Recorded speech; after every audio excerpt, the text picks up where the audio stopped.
মই ৰিজৰ্টত চাহ খাব আহিছোঁ। ৰিজৰ্টত চাহ খাবলৈ আহা বুলি ক'লে কোনে? জয়ন্ত মল্লক নাই, বেলেগ কামত আহিছিল, আপোনাৰ ৰিজৰ্টত সোমাই যাম বুলি কৈছে। একো বেলেগ একো নাই। আৰু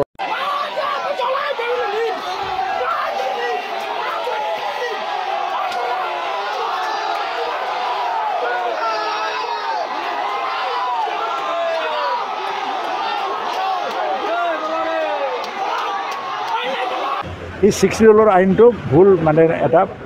মানে কিবা কৰি আছে। আজি যদি এইটোৱেই হয় তেতিয়া এয়াৰপৰ্টটো হ'ব নালাগিছিল। एयारपर्टआवथ' माने माथि দিব লগা হ'ল।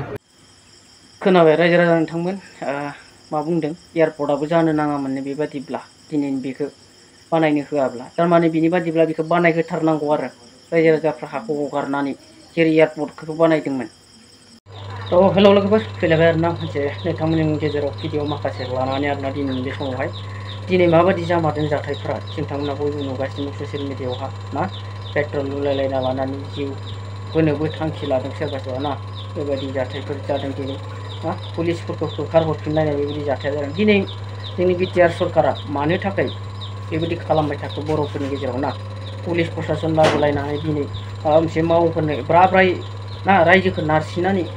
गावनि हारिनि बे सुबुंफोरखौ नारसिननानैब्लाबो दिनै बिटिआर सरकारा मावगोन नामा बे प्रजेक्ट खामानिखौ आदारनि लागै मावनो हागोन नामा खामानिखौ दिनैनि दिनाव बिटिआर सरकारा बिथोन होआब्ला आसाम सरकारा जोंनि 6 सिडुलाव हाबनानै खामानि मावनो मोन्थाय जेबो गोहो गैया बेखौ जों बयबो मिथिगौ आरो नोंथांमोन रायजो राजा बयबो मिथिखागौ ना दिनैनि दिनाव जोंनिनो सरकारा बेखौ बिथोन होआब्ला बे पुलिसफ्रा ब्रा ब्रायै बेयाव थांनानै बेखौ नारसोमहैबाय थानो हाया आरोना बा बेफ्रा बेयाव दावराव खालामनो गोनांथि जानाय नङामोन। निस्सय दिनै जोंनि खुंथाय गोहोआ बोरैबा लोरबां जादोंबो जानो हागौ सिंजों आरोना दिनै जायनि थाखाय बेफोर खामानिखौ मावना होनो गोनां जादों। बेजोंनो लोगोसे लोगोफोर जोंहा हाग्रामा महिलारि सार आरो बिजेपिनि मन्त्रि ना जयन्त मल्ल बरुवा दिनै बिथांमोनखौ जों मोनसे हाग्रामानि रिजर्टआव जथुमसे जानानै सिंनिफ्राय ओंखारबोनाय जों दिनैनि दिनाव नुदों। माबा मोनसे दिनै इउपिपिएलखौ जोगारमारनायनि लामायाव नामा बिजेपिया ना नङाब्ला मानो लोगो हमैनो हाग्रामाजों आरो बिजेपिनि मानसिजों माने जथुमसे रिजर्टआवहाय हाबनानै थानो ना साननो गोनां बे बाथ्राफ्रा दिनैनि दिनाव रायजो राजा नोंथांमोन मोजां गोसो होनानै सान दिनै जि जायगायाव टार्मिनेल प्रजेक्टखौ बानायगोन बेयाव गोबां मानसिफोरा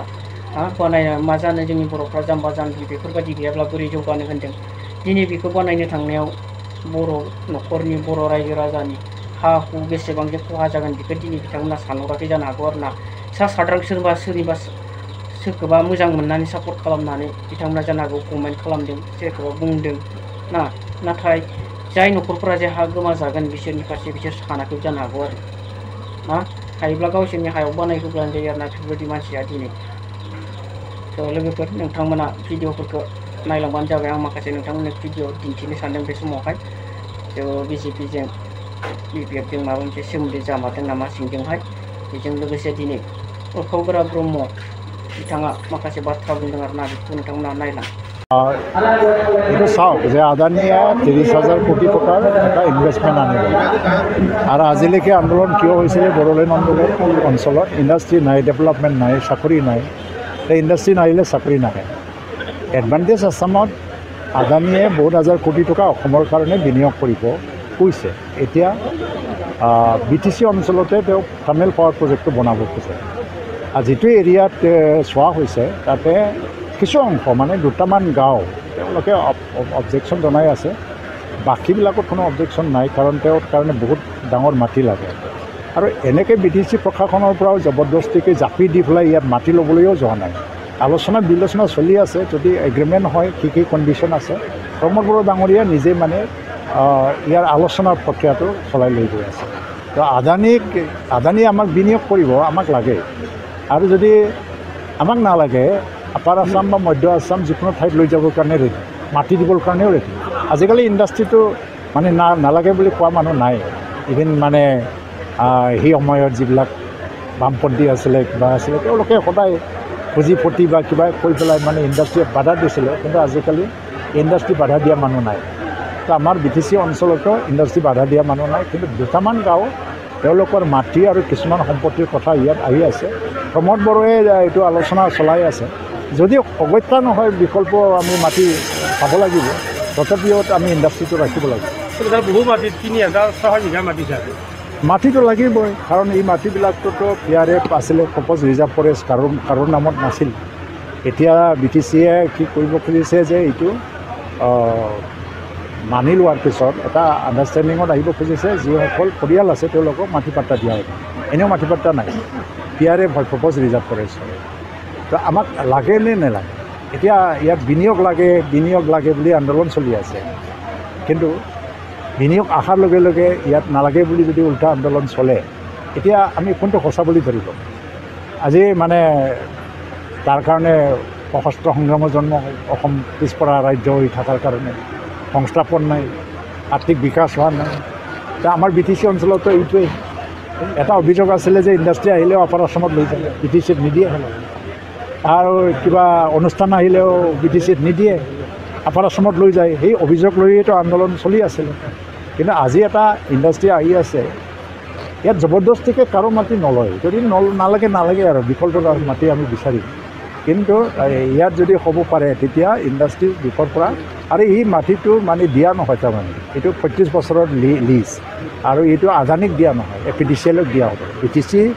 তাৰে মালিক হৈয়ে থাকিব মাটি কাৰো নাযায় আৰু BTCৰ মাটি BTCৰ হাততে থাকে 6 শিডিউলত এইবিলাক মাটি দিব নোৱাৰি বুলি অপপ্ৰচাৰ এটা চলাই আছে 6 শিডিউলত কোনোবা 6 শিডিউলৰ চৰকাৰৰ অনুমতি অবিহনে মাটি ল'ব নোৱাৰে সেইটোহে আইন যদি 6 শিডিউলে নিজেই অনুমতি দিয়ে তেতিয়া মাটি দিব পাৰে এই 6 শিডিউলৰ আইনটো ভুল মানে এটা মানে কিবা কৰি আছে আজি যদি এইটোৱেই হয় তেতিয়া এয়াৰপৰ্টটো হ'ব নালাগিছিল এয়াৰপৰ্টতো মানে মাটি দিব লগা হ'ল रायजो राजा नोंथांमोना बयबो खोनाबाय जानो हागौ सार गौरब ब्रह्मनि बिबुंथिखौहाय आरोना नोंथांमोना गाज्रि दामोन आं बेनि सायाव फंनैसो बाथ्रा बुंनो सानदों बे समावहाय बिथाङा बुंदों आरोना जेब्ला आसामनि गुबुन गुबुन जायगायाव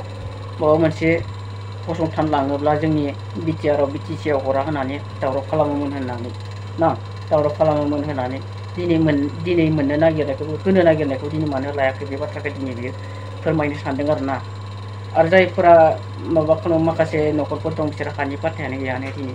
दिनै बिनि बे बुंनाया बेनो ना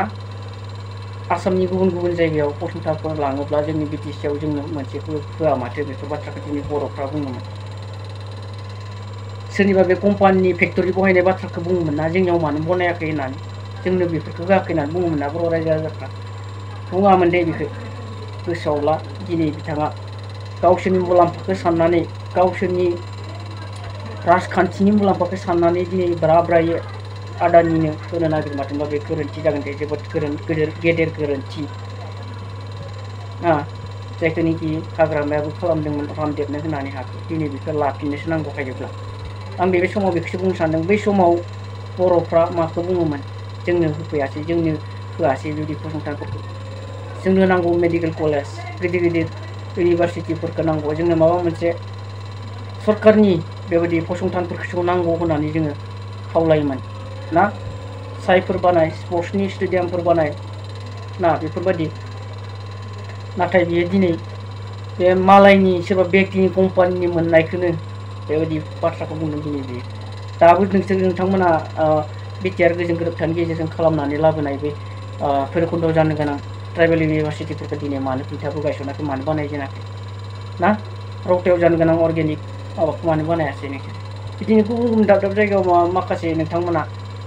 क्लाउसआव माबायाव लिरना दोनखानायफोरखौ दिनै मानो मोनसेबो मावाखै ना दिनै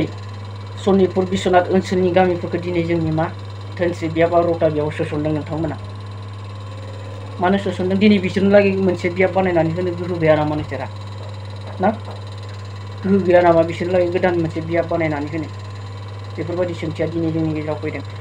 मावनो हायोब्ला माबा मोनसे लाबोनो गोसोब्ला जोंनो लागै जौगानायनि मोनसे राहा लामाखौ लाबो जाय सोलोंथाइफोरखौ लायोब्ला जोंनि ना लाइमोनफ्रा जौगागोन उन जोलैफ्रा जौगालांगोन बेफोरखौ लाबो दिनै बे गुबुननि सिङाव मावना जानांनाय बा बे गुबुना बेयाव मा खालामगोन आरो बिनिफ्राय जोंहा मा खहा जागोन रिफ्लेक्सन जागोन बेफोरखौ साननांगोन आरोना बा बे थार्मल पावार प्रजेक्टखौ बहायनानै